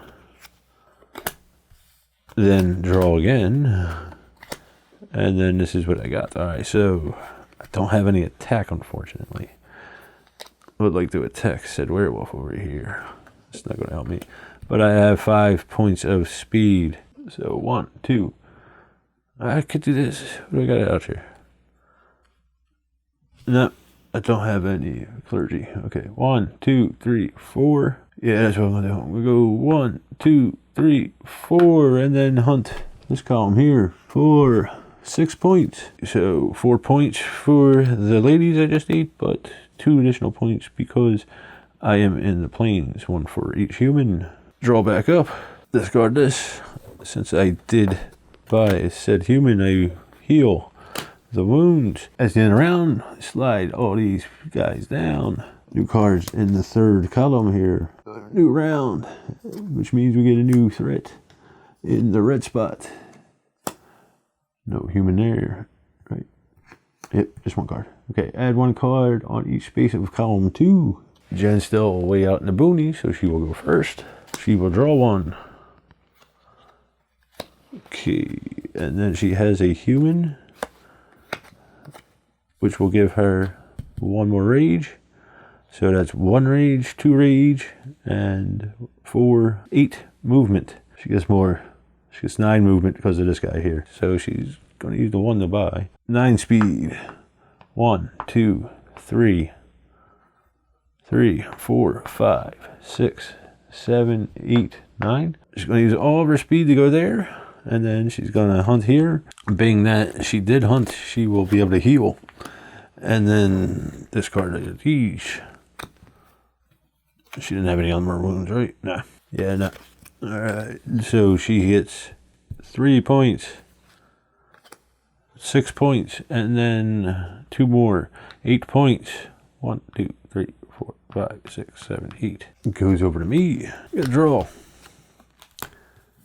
And then I just simply get 4 points of speed. Oh wait, I should have drew. I got a rage out. I'm sorry. There we go. Alright, so that's 1, 5. But I could use this as attack if I want to. I think I'm not going to move. I think what I'm going to do is I'm going to convert these 4 points of speed to attack and this one to attack. And then I'm going to simply attack him and kill him off. Now, you know what? I'll move 1 because I'll have 1 left over. I'll move 1 space, grabbing a new bonus tile. Let's see here. Gain 6 if the first one to get back to the castle. Gain 2 for each human of the type you have the least of. Gain 4 points if you have less wounds than the other player, or discard if you hunt humans in the forest. Well, we're long from the forest, so I'm not going to keep that one. Discard to hunt 1 familiar for free and add it to your playing area. I'm going to take this one. 2 points for the humans that I hunted the least of. I'm going to return the rest of these to the crypt. Or no, it doesn't. It leaves me nothing to hunt with, but I'm going to convert these to attack to finish this guy off, which will give me 3, 4, 5 points, and I digest all these. We are tied. Okay, discard these and draw back up. That's the end of the round. Slide these guys down. Wolfie here eats the human here for Prince Godfrey. We bring 3 cards out. Move the round marker. Next event. We don't have to worry about the threat because there's already one out. Nobody's in the forest. I am furthest away from the castle, so I will go first. So I got a human, which will give me 1 more attack, and this will be 3 instead of 1. So I got 6 speed, 1 attack, 6 and 1. So 1, 2, 3, 4, 5, 6. And I'm going to use the last one to hunt this one up here. Okay, I will gain 5 points. Digesting them. Yep. Alright, I gotta figure out what to do with him. I'll put him in my discard pile. I knocked that round marker over. Let me see what round it is. Then I discard it and draw back up, but I got a shovel. Over to Jen. Jen draws. Draws again. Draws again. Alright, and then we bring these guys out. So she has 2 attack, 5 movement, 3 attack, 6 movement, and 1 for another speed. Oh no, it's 1 or 2. Never mind. She doesn't get that additional. I might have screwed it up last round. Sorry. Alright, so it's 6 speed, 2 attack. She doesn't have to attack anything. So 1, 2, 3, 4, 5. Oh, she could do that. She could attack me right here. It's there. 6 speeds, attacks me, but she doesn't get the hunt. She wants to hunt the.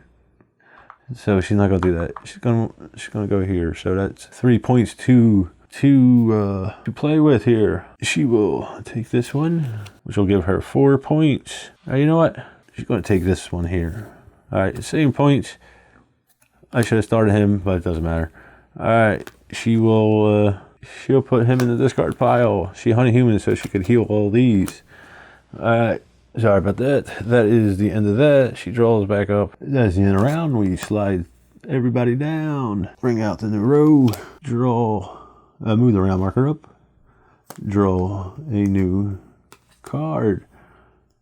Threat comes out on the upper. And it's a Vampire Hunter. All vampires must discard 1 card, then draw 1 card. So, I'll discard this one to draw this one.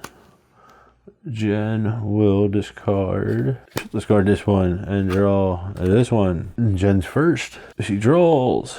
Okay, so she has 3 points of speed, 4 points of speed, 5 points of speed. No, I'm not going to play that, so I think I played that wrong last time. That'll equal it out. 3 points of speed, 4 points of speed, and 1 attack. 1, 2, 3, 4. And now she'll do this. Gain 1 point for each human you have hunted that is worth 1 or 2 points. That would be a good one. Gain 5 points if you've hunted rows. I have. It's guaranteed 5. I got at least 3 different ones. That's 3 points. Gain 6 if I have more wounds.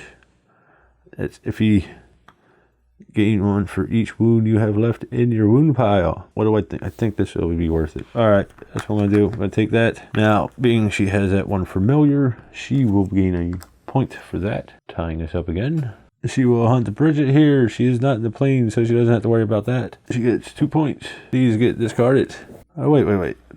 See, I was worried about the threat. Take them 2 points back. I was worried about the threat. I forgot about this guy. We're gonna put her back. It's not that much attack. She's gonna get this. Okay, I'll square it out. Wait a minute. She's gonna hunt from this 1 column here. There'll be more points at the end, I think. All right, she's gonna discard that. The familiars. I'm gonna discard both of them. Discard this one here. Put him back because I could ignore him. I went through all that and I still did it. Now she will shuffle and draw because she's only got 2 cards left. Goes over to me. Not much. So 2 points of movement. 1, 2. That's it. 1, 2. This sucks. This sucks real bad. My plans fall to pieces. All alone, I fall to pieces. Every time I'm on myself. 1, 2. I'm not. Yeah, that's what I'm gonna do. I'm just gonna run. 1, 2. We're running out of time. I want to get back. I don't have a parasol, so I'm just gonna do that. That sucked. All right, that's the end of the round. We do our thing. All right, fill up the new row. Move the round marker.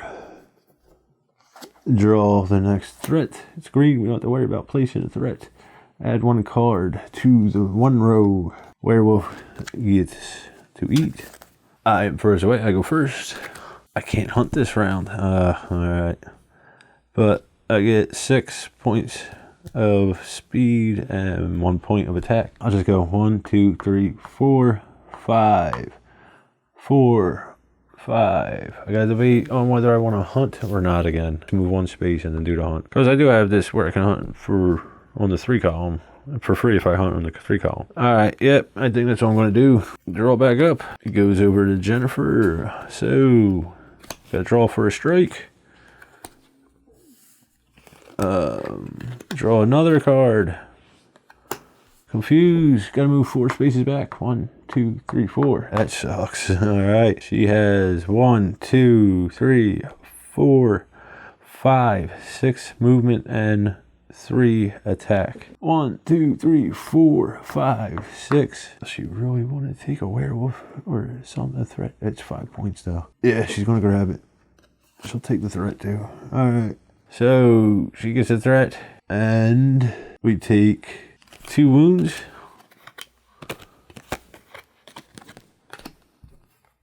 This is getting clunky. Alright, and what's Zafina do here when we grab her? When you hunt Zafina, you may digest 1 card from your playing area or discard pile. She gets 5 points. Where's Zafina here? So let's do that now. 1, 2, 3, 4, 5 points. And then I could digest 1 card. We're going to get rid of this guy for sure. And it is the end of the round. Slide everything down. Fill in column 3. Move the round marker. Grab a new event card. Goes on red. We have 1 there. We don't have to worry about it. Okay, all vampires on the road. Choose and discard 1 permanent. So we're both on the road. We have to choose and discard 1 permanent. I am going to choose this guy here. Jen will get rid of this one. Alright, I forgot to draw back up for Jen. Jen is first. So, let's see. Not good. Not good. Alright, so she's got 3. 4 movement, 1 attack. 1, 2, 3. Oh wait, she's got the parasol. 3, 4. She knows she's there now. 1, 2, 3, 4. Alright, what she's going to do, she got 3 movement, 1 attack. She's going to go 1, 2. 2 movement. She's going to attack me, bumping me back, making me draw a card, and losing 2 points. 1, 2. She will take this guy here, which will give her 4 points. 1, 2, 3, 4. She doesn't have anything to heal. Don't have to worry about that. Draw back up. Over to me. I got 1 more round. I don't have a parasol. But I would like to hunt because I get this free one if I hunt in column 3. So what do I got here? I got 3 points of movement, 5 points of attack. So 1, 2, which will leave me plenty of points to shop with. BFF. Is there another? Nah, there's not. There's no other warrior out there, so he's not going to help me. I'm going to grab him. Okay. Draw 1 card. I'm going to discard him. And then I'm going to discard this because I hunt it in the 3rd row here, so I could do another hunt for free. And I think I'm going to grab these guys here. Yes. I'm going to grab this stack here. What's the loopy-doo here? Lupo, you may draw 2 cards if you go. I'm going to discard him. All right, but these ladies here gives me 9 points. Okay, discard all these, discard all these. Discard this from the game. And then I draw back up. And that is the end of my turn and the end of the round. So, as you can see, we're in the last round here. It's a little different. We do not fill the board. We cannot hunt humans or stacks of cards with a human in it unless we have the Paracel, and Jen does. If we do use the Paracel, we can only use the speed of it, and that's like at the end of the 15th round. And what else? We can attack each other in here and threats as long as we are in the cemetery. We cannot do it at the castle. If there were a threat out, which there is, they will attack. So Jen will get attacked with 2. And that is it. Jen is the first player, and she's not too happy. All right. She can't move. She's got the rose, which is 1 point and 1 point of attack. So she's going to do that. She's going to move. And then she's got to decide whether to attack me or not. She can't hunt it. She's only got 1 point. She can hunt here. Now there's nothing there. She's going to attack and then bump me. So I get moved back once. I got to draw 1 point. It's a human. So 1 card rather. It's a human. I lose 2 points. I grabbed the wrong ones. Jen should have got attacked with that. That is the end of Jen's turn. But before it is, she's going to discard this tile, which will let her grab any bonus token on the board. She's going to grab this one. What do you got? Doesn't help her. She gets 2 points though. 1, 2. This gets discarded. Over to me. So I got 1. Draw. 2 and draw. And 3. Oh, no, there's no movement there. This really sucks. I can't do nothing. All right. So everything gets discarded. Jen does have the Paracel, so she will draw 3 more cards and only use the speed. So she'd have to draw 1 because there is a human. She gets 4, 5, 6 points of speed. She's making it to the castle. 1, 2, 3, 4. Getting her back to the castle, and she gets this 10-point marker because she's the only one that got back to the castle. All right. So now the game's ended. I fried. I did not get back to the castle, so none of this matters. Jen did make it back to the castle. She won anyway because I didn't get back to the castle, but we're going to do it an end game scoring as though I did make it back to the castle. I'll move him here, so he has to lose 5 points. All right, let's do the general missions first. It says gain 5 if you hunt fewer humans than each other, or gain 2 for each human you have digested. So I digested 8 cards. 1, 2, 3, 4, 5, 6, 7, 8. Jen digested 3. 1, 2, 3. Let's see who hunted the fewest humans. 13. I have 18. Jen has 13. Jen won that one. She gets 5 points. 1, 2, 3, 4, 5. All right, so that's the open goals. Now let's see what the private ones are. We'll do me first. It says I'm here. 10 points if I have the lowest score before missions are scored. I do. So that gives me 10 points. 5 points if I have defeated more threat. I did. So that would give me 4 more points.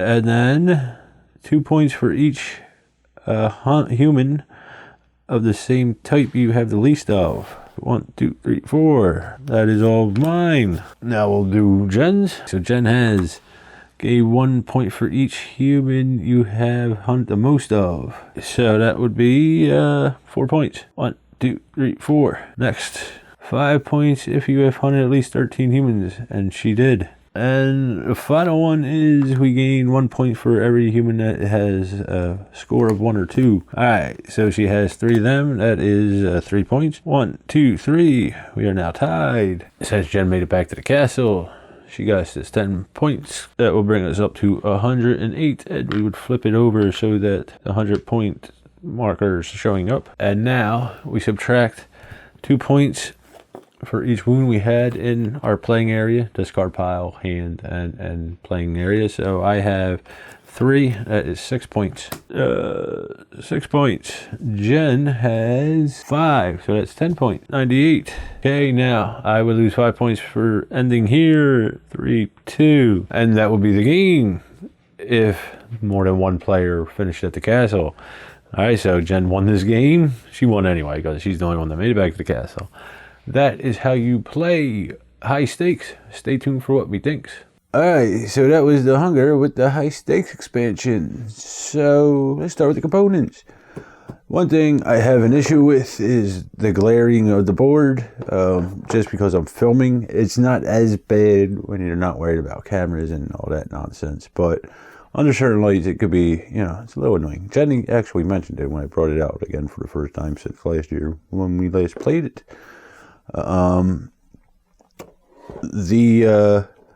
The insert, before I forget that, will fit the expansion in it. It has this this molded plastic insert. It will fit the expansion in it just barely. The cards, they swell up when you get humidity in them. When you open them up from a new deck and then shuffle them around, they get bent up and all that. So it creates a little bit more, fluff in them. This does squash them down to the point where it won't lift the board or anything up, popping the box lid up, which is always a plus. Normally them inserts I just toss, especially with deck builders, because depending on how you got to sort them inserts could be a detriment sometimes. I only kept the box cover for this when I bought it, or I just normally just toss them all in the one box. But I kept the expansion box just for the video. Like I said, that would have gone right after I bought the game usually. Let's talk about the game itself. I'll get back to the rule book. Let's get back to the game. Let's talk about these rose cards. I like the new rose cards. It gives you speed and an attack. If you get it in 3 points. If you can get it early enough to use it and get back, that's how I don't know how I feel about the rose cards because of that. Probably, I don't know, maybe every 2 and 5 times I try to go up there to get that rose card. I never make it back. Maybe 3 and 5. It's often enough. So I don't know if it's really worth it, because the most you're going to get for one of the rose cards is like 5 points. And then they do special things. Some will give you a point every round they have them out. Some will do other things. I forget exactly what they all do, but I don't know if they're really worth it. I do like the threats, especially the werewolves. I do like the werewolves. They eat the humans as they go along, which, in one hand it eliminates whatever benefits that human would give to you, but it gives you a bunch of points right off the bat. If I remember right, the highest value of werewolf was 6 points plus every human you ate. But he was a tough guy, if I remember right. I think the toughest is 7 points of health of all of the threats, whether it be the werewolves or the vampire hunters. So there's a whole new game in that, like a whole new push your luck element of the game in that, which I enjoy. Like, do you hold off and let the werewolves eat more people, or are you worried about, werewolves eating people you want with certain benefits from the people? How long do you want to let it stack up? How tough is it? Stuff like that. And then it doesn't always work out. You get the attack points all every time you draw the cards with the attack points, but the numbers just may not work your way, and you're stuck with them a while, and they keep wounding you every time you got to draw a card, and you can't. And then eventually you start losing points if you run out of wounds, which there are 8 of in this deck. I don't remember if I mentioned that throughout all of this. This one was a tough one. I had to film it a couple times, some audio issues and all that. I was hoping to get it out before Halloween. It is a couple days before Halloween, and I'm still halfway through editing the rules, so that's not going to happen. I had to film the rules 2 times, I think, or 3, and then the game itself at least twice because of some issues with audio. But I babble. I do like the werewolves more than the vampire hunters. The vampire hunters are alright. You get either a chest or a mission token. You don't get points for the bonus token, the chest, but you know, I sometimes you really need a bonus token, and you have an option now with the reserve of, you know, picking between 2 of them instead of just you're stuck with what you're stuck with when you draw them off the board. It's cool and all, but I don't know. I'm not the tokens themselves, the new ones. I don't think they really add much to the game. Now, I've only played this with 2 players. It could be different with, you know, 3 and 4, 6 players. I've played the base game with up to 4 players, but not the expansion. So that may be different with more players. And in a 2-player game, this is basically just a race game, where it is the other with other players. But there's more player interaction, obviously, because there's more players. And with a 2-player game, it's just a straight up go and come back and just get points. You know, it's so. I don't know how it would be with more than 2 players. What else? This new change to the 15th round. I don't know if I like that. If you got the parasol, which they call umbrella in the rule book, if you have that, you already have a bonus. Before this, you know, comes into play, you already have one last shot to get back to the castle, you know, unless you have that. With that, and now you can play human cards, you know, draw human cards if you have that parasol. No other player can. I don't know. It seems a little overpowered. You know, I don't know how I feel about that itself. The attacking other players, I do like that. It's a little take daddy, but it's not too bad. You're only going to go back 1 space basically, but you could lose points, you know, depending on their tag value and all that. And you know, they could other players could really hurt you on that, especially if they see that you have like 1 or 2 cards left in your discard pile, and you have a threat out, and you got to shuffle. You're going to take wounds, you know, and then you get bumped back on top of that and lose points if you draw any humans as they're doing it. So it could be a little mean. The game itself, the base game itself, was a little mean. This adds a lot more meanness to it. It's a little more take daddy. It can be a little more meaner, depending on the player count and who you're playing with, rather, not the player count. It can also be a little random. It's a lot random, actually. You know, if you don't like that, you're not going to like this game. If you don't like deck building games, you're not going to like this game. If you don't like racing games, you're not going to like this game. If you don't know what this game's about and you don't like the game, when you find out, you're not going to like the expansion. All right. This low threat spawning thing, it was very poorly explained in the rule book. I think what you would do with 3 players or more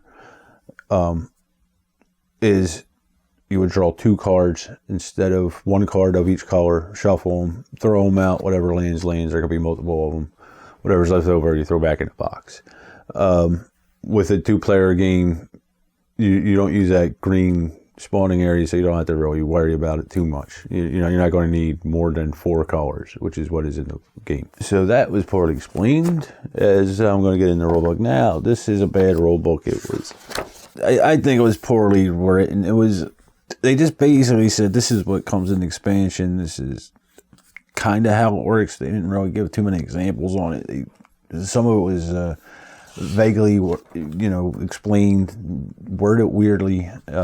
It's tough every time you got to do an expansion for for a game, explaining how to add it in.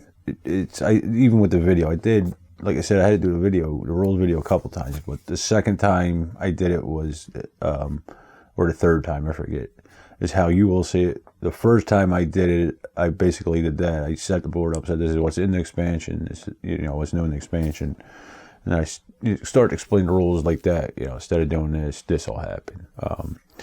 But I make these videos so I will remember how to play the games later on in the future, because after I put this away for a couple of weeks, it's out of my mind, gone.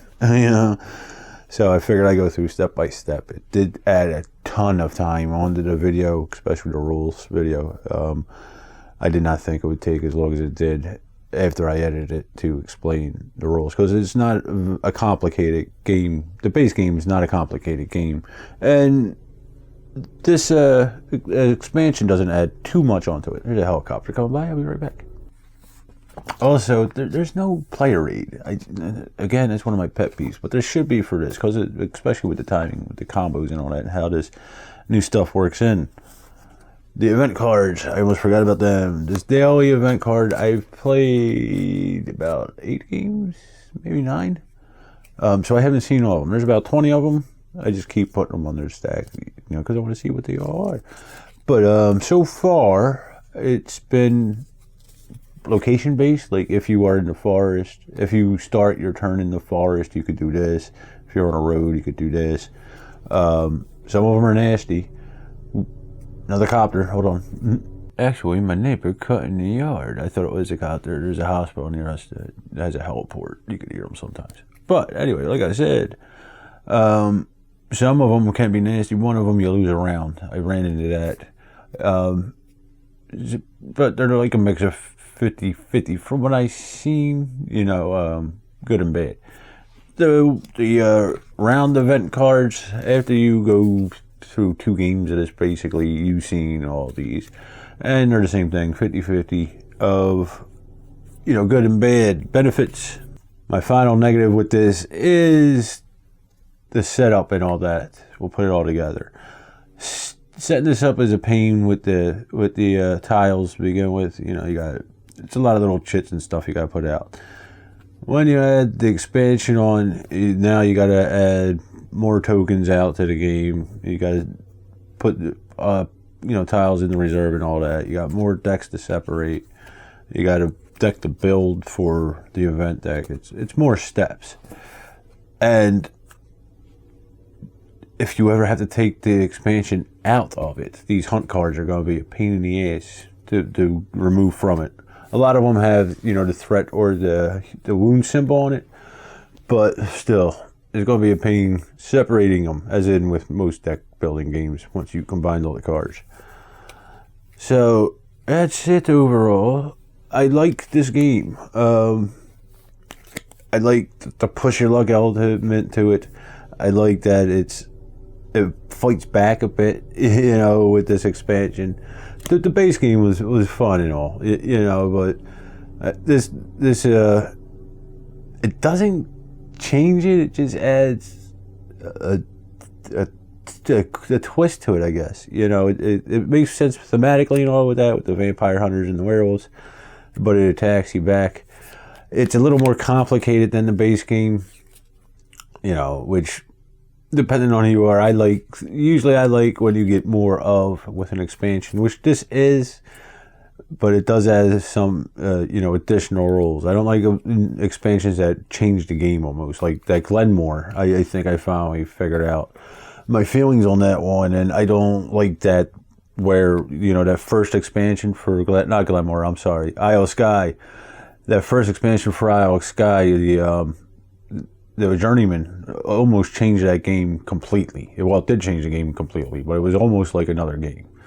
I like the Druids, where it kind of added a little more, but didn't add too much complexity. This adds a little more complexity, but not a whole lot more. It's just a few more steps. If they had, like some kind of player aid or something, it would have made that a little easier for players new to the game. If you are new to the Hunger and you have never played the Hunger and you're not into the hobby that long, I just play the base game first. If you're playing with other players who've never played board games before, I start with the base game for sure, without adding in the expansion. I don't even think I'd bring this to a player who started gaming for the first time, but that's your call. I wouldn't add this on until you have a couple players that been in the hobby a while, understand how these types of games work. Because if it's a new player to these mechanics or this system or this game, it'll be a little overwhelming for them if they haven't experienced stuff like this. Naturally, like all of us. So that's it. That's all I have to say about that, I guess. I like it. Jen, not so much. I'm going to have to figure out what I'm going to do with the expansion now. If you want to check out The Hunger with the high stakes expansion, you could get more information on Board Game Geek. And it is available online or at your local game store, which I highly suggest you go to. And that's it. Get gaming, have fun. See you next time. Get me out!